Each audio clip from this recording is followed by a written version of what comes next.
can't buy. It resides between my eyes. Walked through the fire, came out better on the other side. See, life's like a beach if you find the sand. And right now, I feel like 100 grand. You are listening to Inspired Insider with your host, Dr. Jeremy Wise. Dr. Jeremy Weiss here, founder of InspiredInsider.com, where I talk with inspirational entrepreneurs and leaders. Today is no different. I have Ashton Shanks of Hemon Media Group. And Ashton, I always like to point out other episodes people should check out, other podcasts. And your headline of your website, and people could check it out, the HemonGroup.com. It's HEMON Group.com with the on the beginning of it, is the architects of direct response. This really inspired me, because I geek out on direct response. And you're smiling because I want to hear your favorites, but some of the past guests I've had on, because I went on, I think, a year-long journey of just only seeking out the best direct response marketers on the planet. So Brian Kurtz, who's a good friend. I did a couple episodes with Brian. He's awesome. Check out those. I had some Gary Halbert proteges on. Obviously, Gary Halbert isn't around, but I had Bond Halbert, his son, Sam Markowitz, Caleb O'Dowd, John Carlton, Doberman Dan was on too. All great. Some other direct response that I love, Don Houtman. Most people have never heard of these people, Ashton, okay? So Don's retired, but he's been doing it for 30 years, and he came up with, generated multi-million dollars for the companies he worked for and with, and speaks Spanish like a diplomat was one of his famous. He breaks down the ad and why it was so successful on the interview. It's gold, but no one's really heard of Don. We had Justin Brook on the podcast, who I'm sure you know, and Perry Marshall is also one of my favorites. He wrote 80/20 Sales and Marketing, so people can check that out. But before I formally introduce you and go into whatever else I'm going to say, who are some of your favorites in direct response? Yeah, I mean, right off the bat, Gary Halbert is probably what I've based a lot of my study around, and really try to mimic and learn his flow, and do the best that I can. But Clayton Makepeace, Paris Impropolis, naturally you've got the David Ogilvy, Eugene Schwartz. I mean, with the Brian Kurtz, so cool that he had the rights to sell that book, but thank goodness, right? But yeah, Eugene Schwartz, probably the all-time favorite right there. But yeah, man, everything direct response, copy. Paris is awesome, and I think he's rejected me 7 times. So Paris, if you're listening, I've gone to dinner with him. He's like, he likes to keep to himself, but maybe at one point. I want to say this episode is also brought to you by Rise 25. At Rise 25, we help businesses give to and connect to their Dream 100 relationships and partnerships. And how do we do that? We actually help you run your podcast. We do accountability strategy and the full execution and production. Actually, we call ourselves kind of the magic elves that run around in the background that makes it look easy for the host to develop the relationships and run their business. And then we do everything else. For me, the number one thing in my life is relationships. And I'm always looking at ways to give to my best relationships. And I found no better way over the past decade to profile the people and companies I most admire and share with the world what they're working on. So if you thought about podcasting, you should. If you have questions, go to rise25.com. Probably on Inspired Insider, Ashton, I've probably answered every possible question someone could have about a podcast, so they can check those out. What mic should I buy? What software? What tools?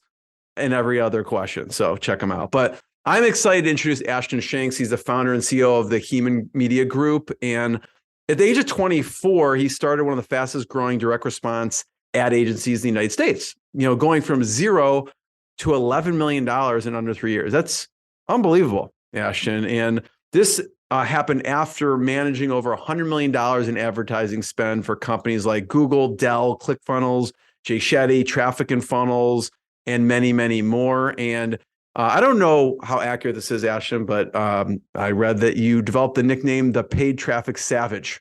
And that is because there's like that, you see a Spartan over his right shoulder there, a Spartan mask. So when he puts that on, do not mess with them. That's right. But that's what I'm media buying. Exactly. He combines the power of direct response and digital storytelling, and really has a passion to serve the world beyond marketing as well, and created organizations like HemonX, which we'll talk about. He teaches marketers the skills they need to manage and spend profitably for any company. So Ashton, thanks for joining me. Absolutely. It's my pleasure. Thanks for having me. So tell people about the Hemon Media Group and what you do. Yeah. So, and while you do that, I'm going to show your website just so people can see the architects of direct response. And actually funny, just as I jump into it, the reason, that's from is it's really our name Hemon. So, I'm a little bit of a history nerd and I love history, and Hemon was actually the nickname for the architect of the pyramids at Giza. And the concept was that, really the pyramids is something that we don't really still know how they got built. It's a wonder of the world. And that's what we do at Hemon with direct response advertising. So, but I started it, really kind of out of necessity back in 2020. We started in April of 2020, and I was a director of marketing and advertising for a company called Traffic and Funnels at the time. And really had to move away from the state. I was living in Nashville at the time, had to move back to Missouri where family was, and there was some stuff going on over there. And so I had to transition out and really just needed something to pay the bills. And I was very fortunate enough to have built a reputation for my practice in methodologies in advertising and media buying. And so it was just a matter of starting to take on clients and say yes. And we shot off like a bottle rocket. I think we had hit about 118K in monthly recurring revenue in like 82, 86 days from starting. And really, it was just kind of a rocket ship that we were trying to figure out. And really what we do is we just focused on direct response advertising from social media, Facebook, Google, YouTube, TikTok.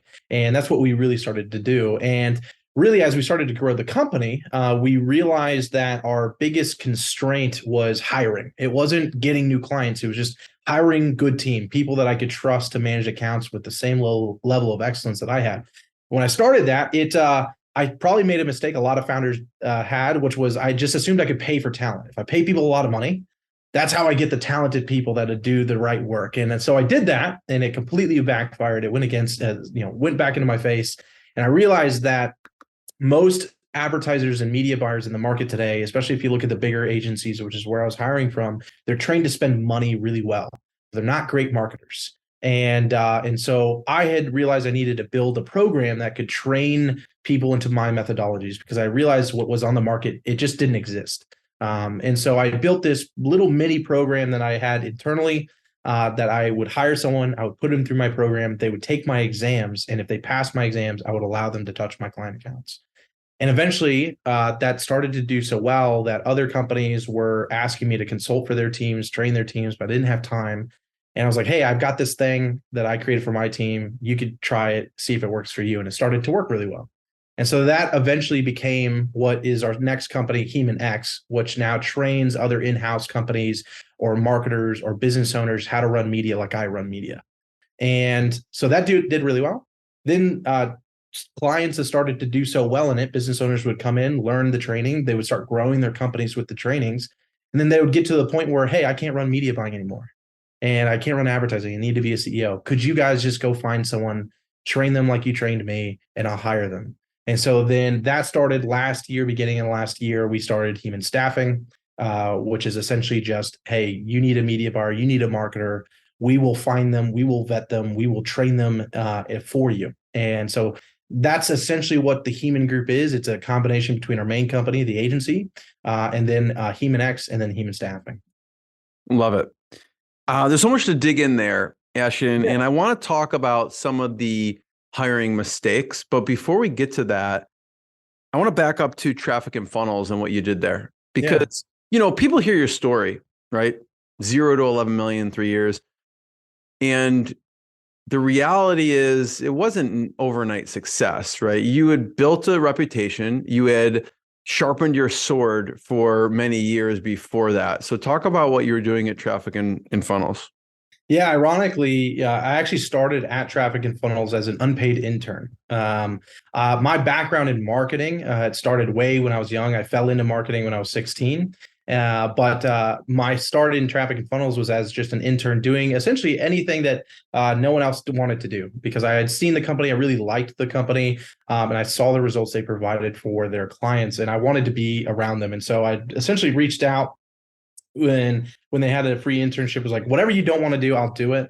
and started there. Started just doing organic social media, some emails, some copywriting, and just kind of worked my way up. And that company, again, really grew really, really well with their founders, Chris Evans and Taylor Welch.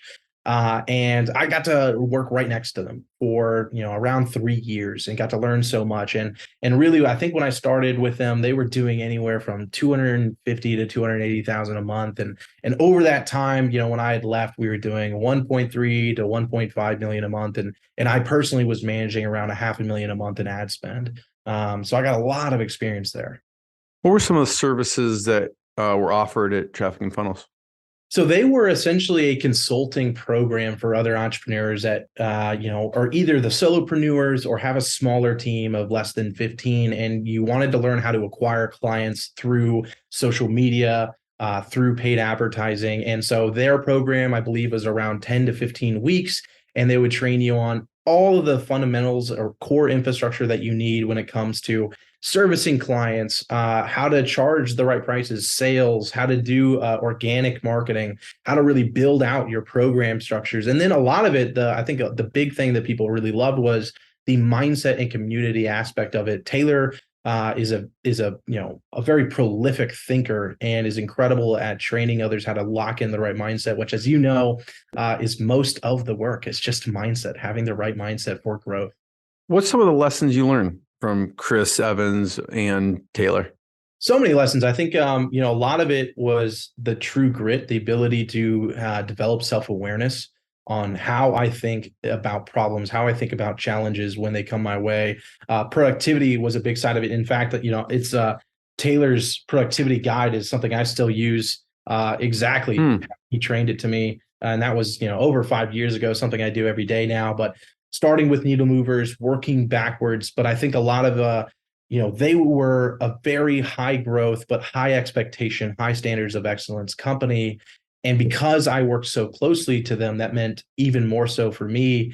And I think for me, I had to develop one very good discipline and very good high standards of excellence, but really the ability to think creatively under pressure, under challenge.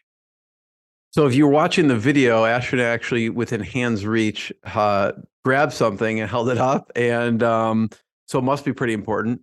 Talk about the productivity guide. Is that a daily thing, a weekly thing? Yeah. So on one side of the paper, for those who get to watch the video, but on one side of the paper, you have your weekly map, right? So each of those boxes is a day of the week. And then on this side, essentially what you do, you start on this side, but at the top section of it, you essentially outline what are my big three, my needle movers for the week. And the problem is entrepreneurs is like work never ends and there's a million things to do. But the problem is most of us will work 8 hours a day and feel like we got nothing done.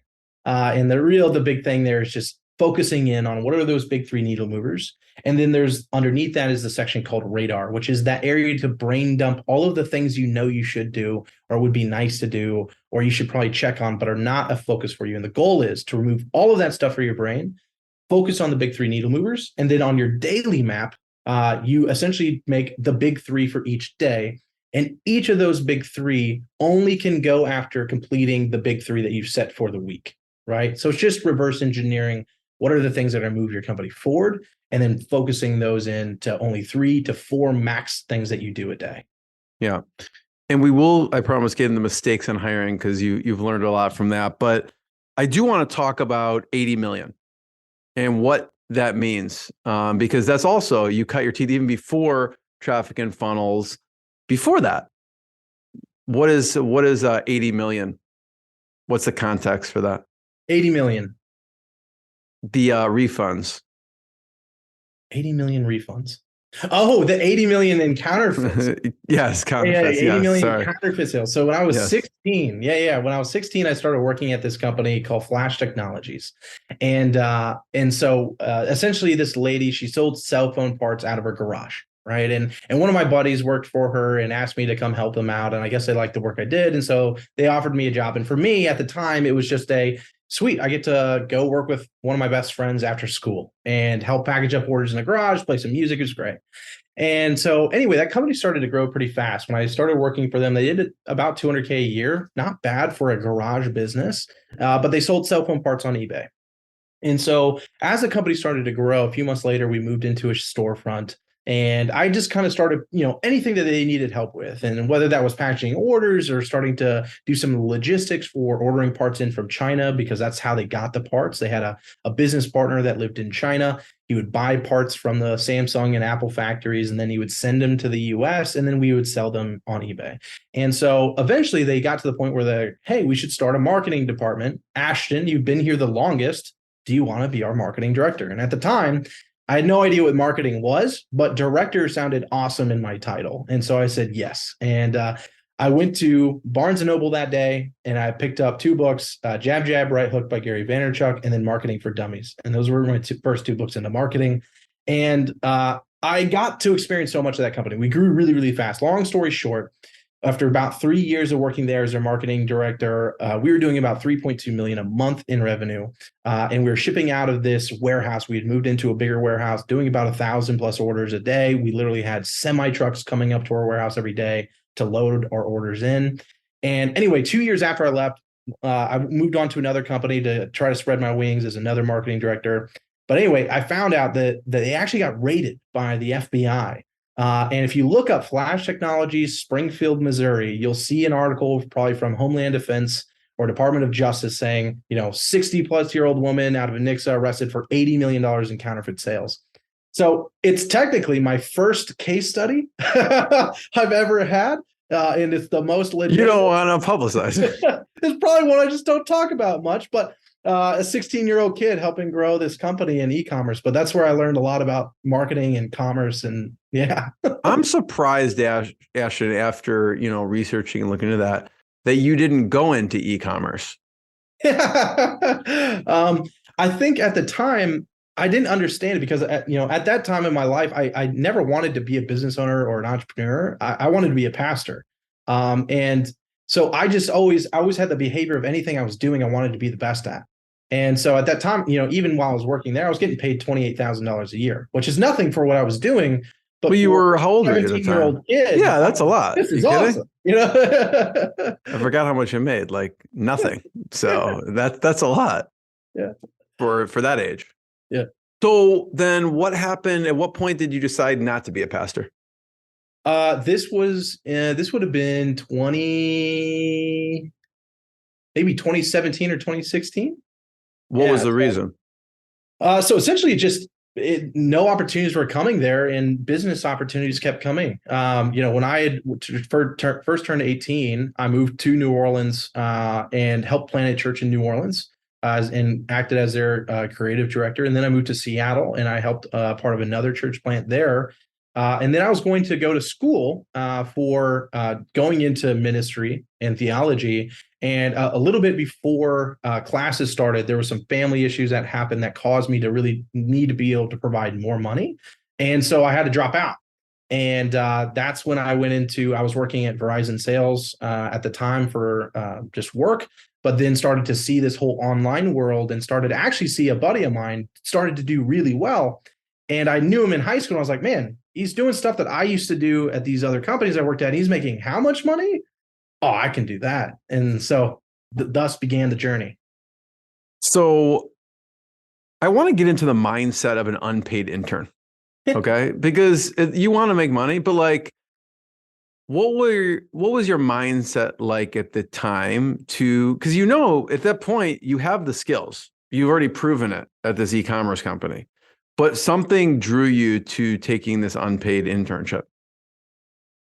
Yeah, it's interesting, right? Because on paper, I do have all of these experiences, but I've always been a person that I do not believe I am where I should be. I feel like I should be much further in my wisdom, understanding, skill set. And so even in that point, while I did believe I could do just about anything I put my mind to, there was still this idea that I have so much to learn. And if at that time, all I knew was Facebook ads in digital marketing. And in my head, it was but you need so much more to be a good business owner. And so if I just stopped this learning opportunity to get myself around people that clearly know what they're doing, then I'm just going to be this Facebook ads guy forever. And then what happens if something happens to Facebook? Or if this is all I got, then I'm really not in a good spot.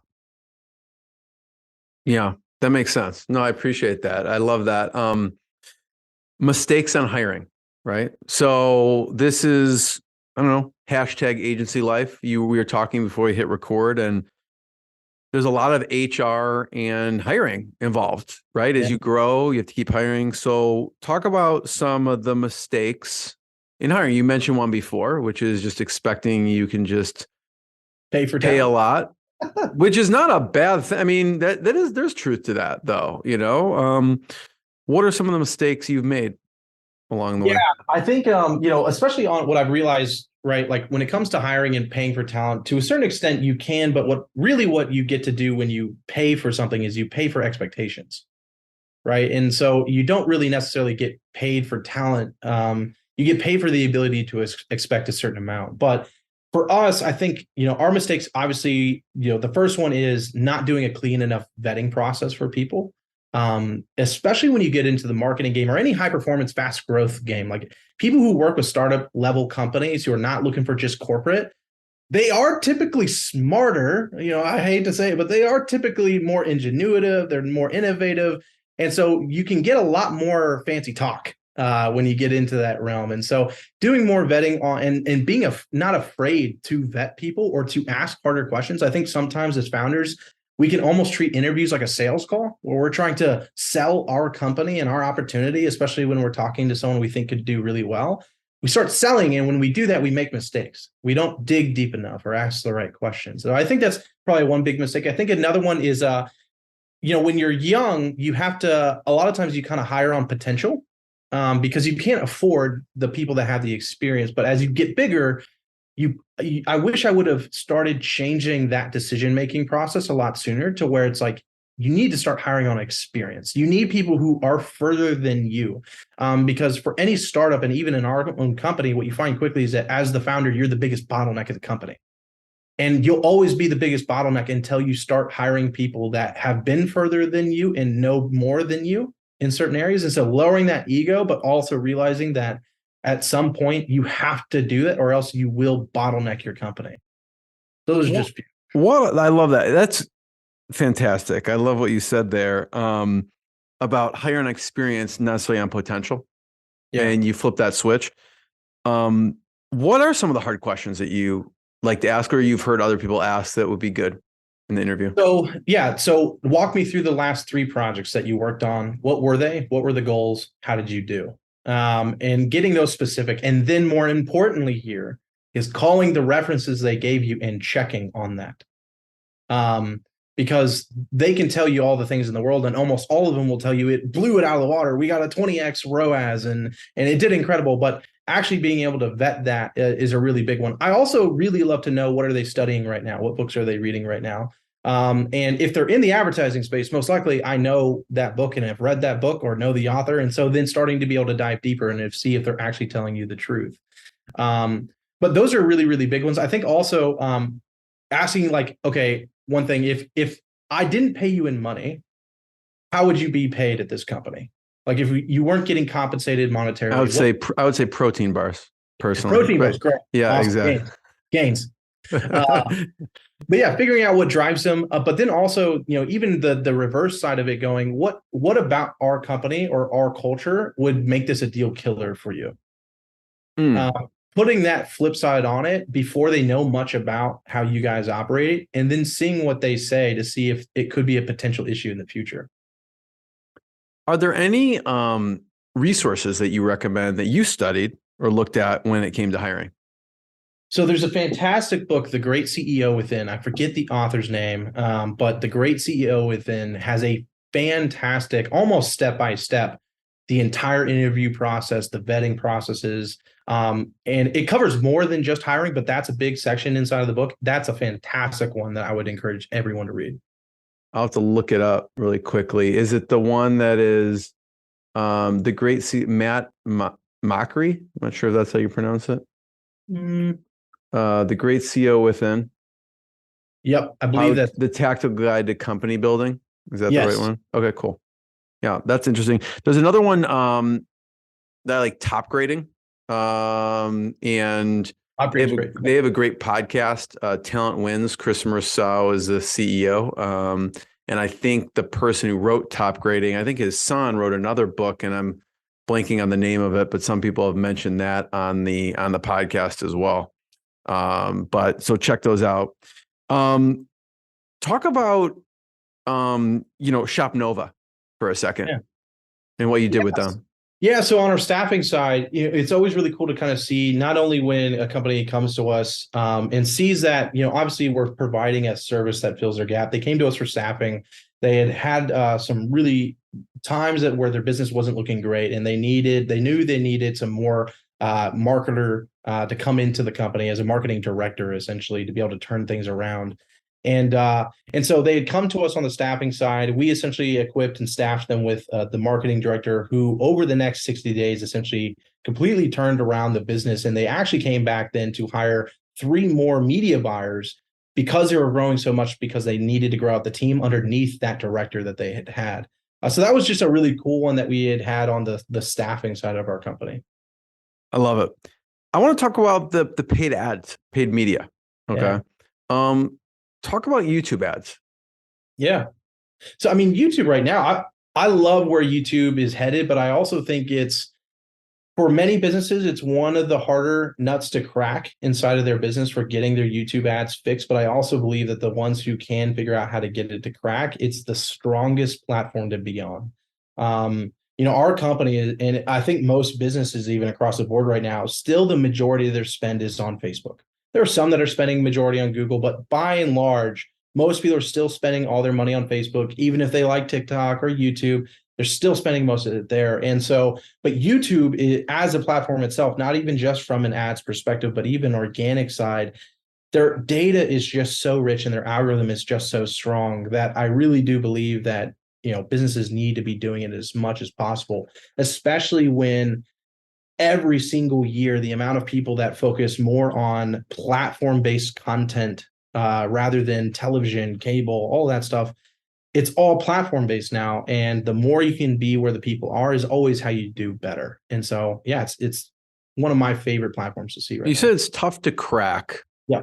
Ashton, so are there any things that stick out on what people should watch out for when doing YouTube ads? Yeah. So one is, I would say if you're going to go into the YouTube ads, you need to be willing to invest. And what I mean by invest is don't go into it thinking you're going to spend $50, $100, even $500, and you're going to start making some money. Google is extremely good at optimizing, and they have incredible data signals that they get, but this is a platform that needs the data.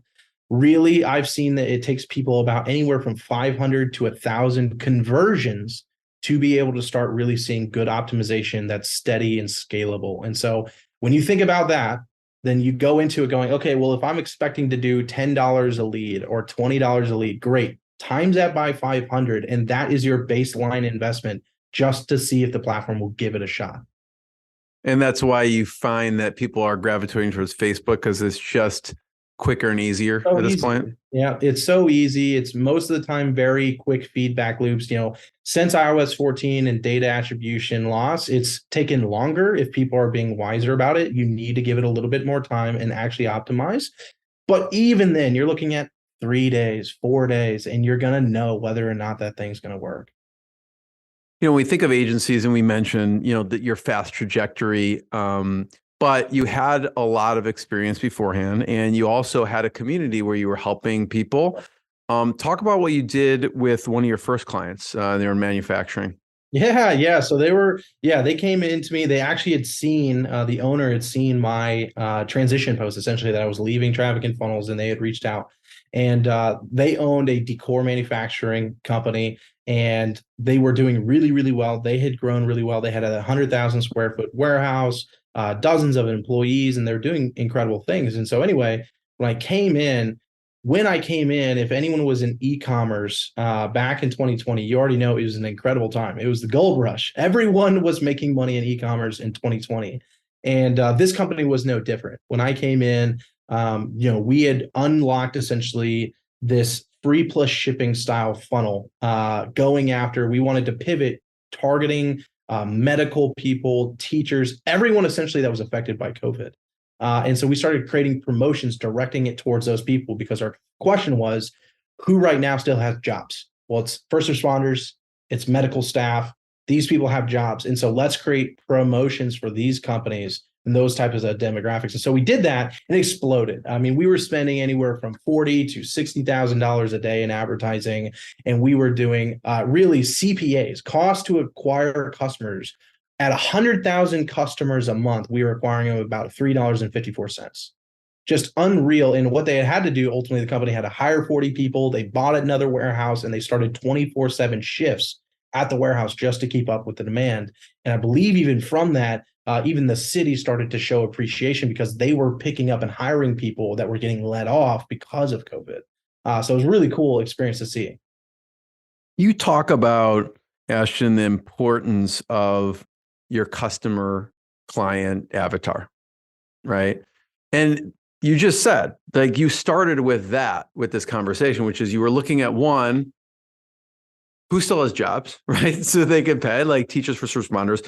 Talk about how you break down and how you think about the avatar, because you need to know this to target people with what you do for a living. Yeah.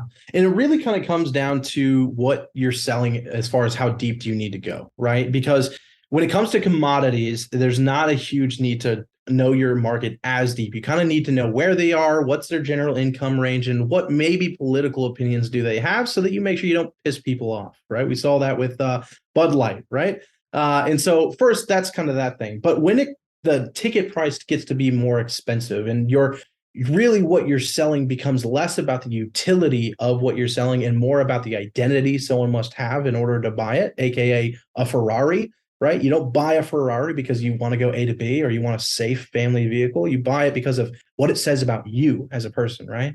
The more you get into that range, that's when you have to start getting really, really deep. You want to know what keeps them up at night. You want to know what makes them embarrassed. You want to know the seductive sexual feelings that they have in their brain that they're not even willing to voice, right? If you want to be great at direct response, that's how deep you got to go. And that's why I love what I do every day, because psychology is my favorite subject. Philosophy is my favorite subject. And so I get to do what I love to do every day.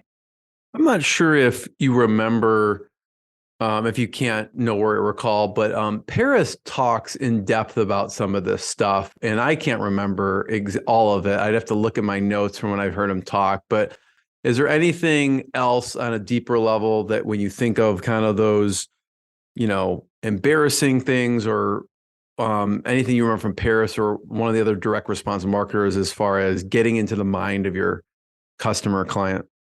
Well, actually, it's so funny you said this because literally yesterday I posted this quote and it's from Dan Kennedy, which I can't believe I didn't even mention him earlier. But he says to determine he's the godfather of everyone. I get it. 100%. Yeah.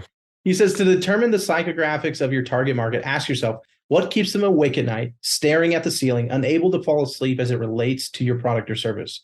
What are they frustrated about? What's causing them pain right now as it relates to your product or service? What is their single biggest problem that you can solve for them? What do they secretly, privately desire most?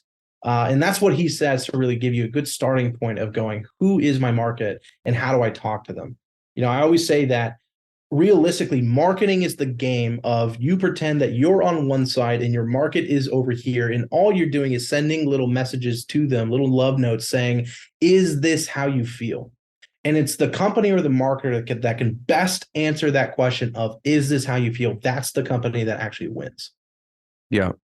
We talked about the staffing side. We talked a little about the advertising side. I want to talk a little about the training side. There was a professor that you worked with. Yeah, so we're really fortunate since we started HemonX, which was maybe about 2 years ago. We've served right around 400 some clients that have come into our programs. We've put them through our 10-week process, essentially, of training them from CRO to copywriting to media buying on all these platforms to creative to psychology, all of that stuff. And so anyways, we've had a professor at USC that had came into our program, had gone through it. It's so cool actually thinking about him, but he's 68 years old. One of those guys that just learns everything. He has multiple businesses on top of being a professor and is just a learner, a student. And even from our program, really, they're starting to change how they're teaching advertising and marketing in their programs at colleges, which is really, really cool to see. But the program has gone for all over the board, from people who their business had completely crashed after COVID, had come in and they were going 120K a month in revenue, but it crashed to 17K a month, came through our program and is now doing nearly 200K a month in revenue, just because our program, what I think it does holistically is it gets marketing to click in people's heads. They could finally see the actual puzzle pieces and know how the whole machine works. Because once you understand that, marketing becomes pretty fun and easy.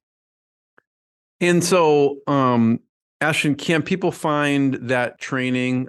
Is that where they would go to the hemongroup.com and then the training tab? Is that correct? Yep, exactly. Okay. Yep. Yeah. So if you want to learn more, you can go to thehemongroup.com/training. I did show it earlier on. I'll pull it up here in a second just so you can see it. I want to also just talk about how sometimes your training's too good. You've lost people. You've lost staff members. Yeah. It's painful. You said it with a smile when we were talking. I was like crying on the inside for you, but talk about that for a second.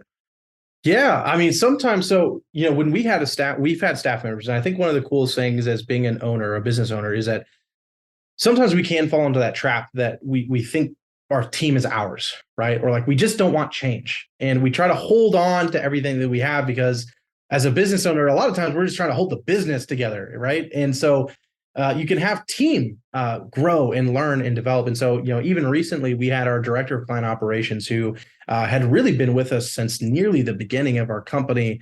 And, he had worked at another, smaller sized agency before us. But when he started coming in, brilliant dude.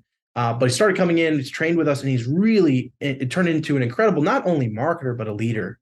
He's turned into an incredible leader, but he actually just got hired to be the director of digital for Hilton Hotels.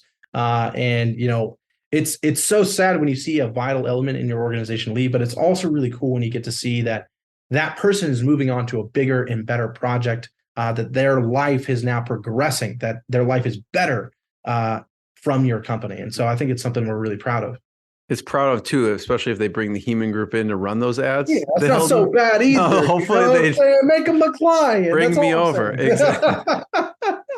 So if you're listening, bring them over. That's right. Why not? Once you get your, feet wet a little bit, you don't want to make too much change early on.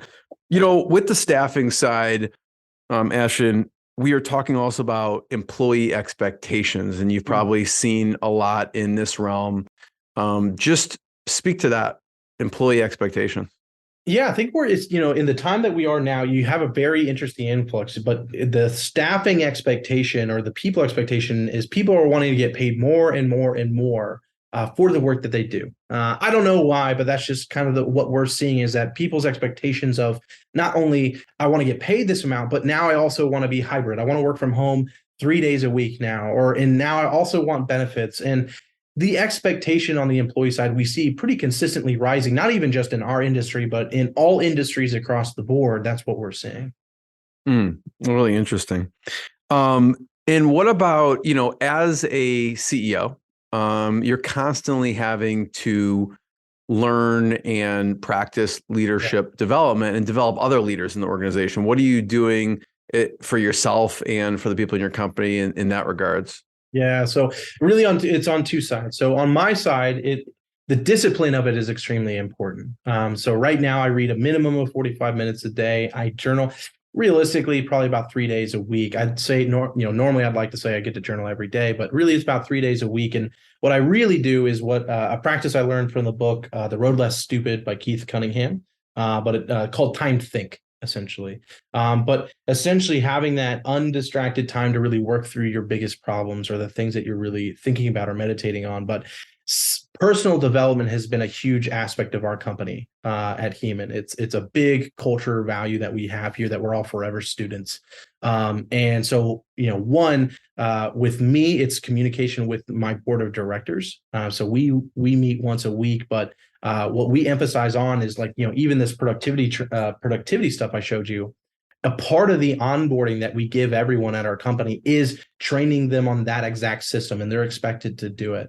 We have end of day reports every day that ranks them on their clarity, their energy, their biology. Did they work out? Did they read? Did they journal today? That gets collected every day, and we keep track and data of it. And then in the mornings, everyone at our company tracks what we call a scorecard, which is very first thing in the mornings. It asks them 5 different questions, ranking themselves of 1 to 5 in the different areas of how they're feeling. And that's our way as a company actually to monitor over a longer time horizon how our team's reacting. So we can start actually knowing that, hey, Johnny, every 60 days, it starts to go into a slump. Let's get him a 3-day weekend coming, because we can see this data over a long enough period of time. Or this is actually what gives us, as what we started as a remote company, the ability to actually know how our team's doing, because they're remote. You have no idea. You don't know what their day's like. You don't know if their spouse is yelling at them for the last 6 hours straight and they're trying to focus, or their kids are yelling or crying. You have no idea. We can assume that. But yeah, we can assume it, especially if they just had a kid, right? But when you have something like this that's visual, you can actually see all of a sudden, it's like, man, Billy was doing really well. And then all of a sudden, drop off. Okay, we need to reach out and see what's going on. And that's really helped with, I think, staff churn, but also just culture. Ashton, you mentioned board of directors, and it kind of goes into my last question. So I have one last question for you. First of all, thanks for sharing your journey, the stories along the way. I want to encourage people to check out thehemongroup.com, and then HEMON group.com to learn more. My last question is mentors. And this could be your mentors, it could be distant mentors, books, everything in between. You mentioned board of directors. Who are some of the mentors in your life throughout the years or now? And it could be also, in addition, other, books too.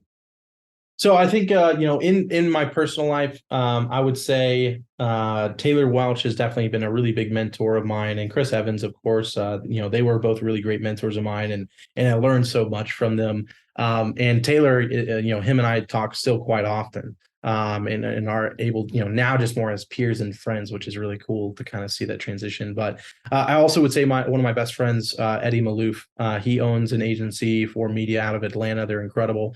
And he's been one of my closest friends, but also someone I really look up to and respect.